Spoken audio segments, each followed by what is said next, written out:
Well, the Women's World Cup is heating up as we move closer to the round of 16. Colombia shocked Germany in a 2-1 match victory.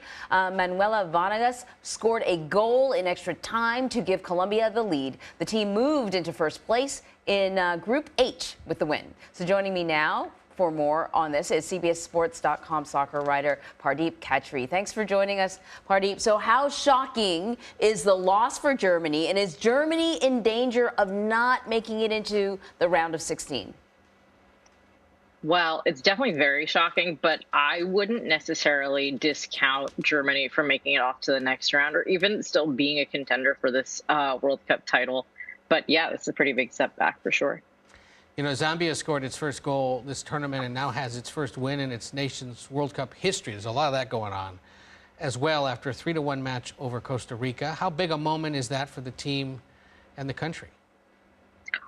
I mean, a massive moment for sure. They really announced themselves in the women's soccer stage a couple of years ago at the Olympics, where they went toe-to-toe with the Netherlands. Barbara Banda scored, a couple of hat tricks there. Now she's on the mark today, too. She scored for them, and she had a pretty good game. Hopefully this just continues to, encourage Zambia and maybe other countries like them, too, to invest in their women's soccer program, because clearly they can get results at these huge tournaments. I think that's part of kind of the story of this year's World Cup, is that all of these countries have stepped up their investment in women's sports, and they're kind of starting to maybe not catch up, but they're starting to be real contenders, Can we talk about Portugal? Portugal up against USA. That's the next crucial match. I mean, what kind of team is Portugal? How are they looking? So Portugal are they're pretty well organized. So I don't think it'll be an easy matchup for the U.S. at all. But if any team is able to actually come out with a win at the right time, it is the U.S. women's national team ultimately. And I think they're going to want to start on a really positive note tomorrow. They're probably going to want to get all those goals that they've been searching for the first couple of games this tournament, get them out of the way early, and really cement themselves as, the top team in their group, but really, again, as the favorites to win this World Cup yet again. Yeah, and I mean, Portugal is such a huge soccer country, football country. Right. Has produced many of the world's greatest men's players, so no surprise that the women are keeping pace as well. I love this because, again, these are the moments in global sporting competitions that you hear about and you think that's just great. A Moroccan player became the first player to wear a hijab during a World Cup match. That's obviously a pretty significant moment.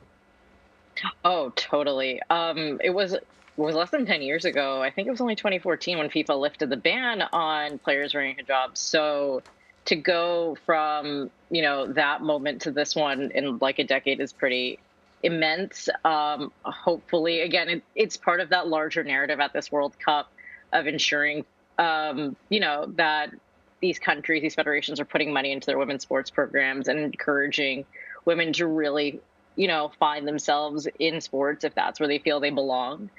And hopefully it continues to move the conversation forward on this topic in particular because, while FIFA has lifted that ban, France only instituted a ban on women playing sports in hijabs just last year. So there's still a lot of work to be done on the topic for sure, but hopefully a step in the right direction.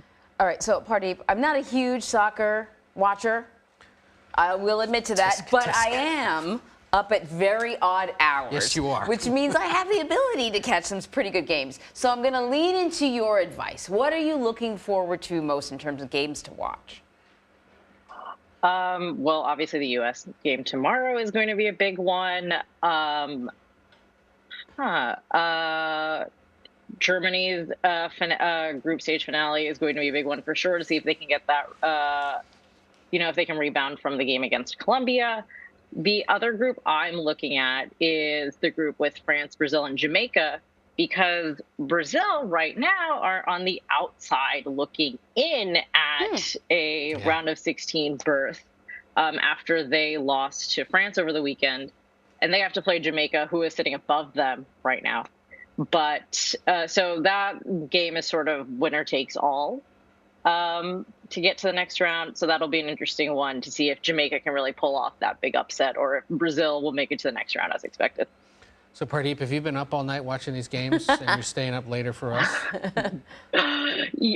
Some days yes, some days no. Today I slept in a little bit, but I think I was wrong to do that based on the Zambia and the Japan Spain score earlier.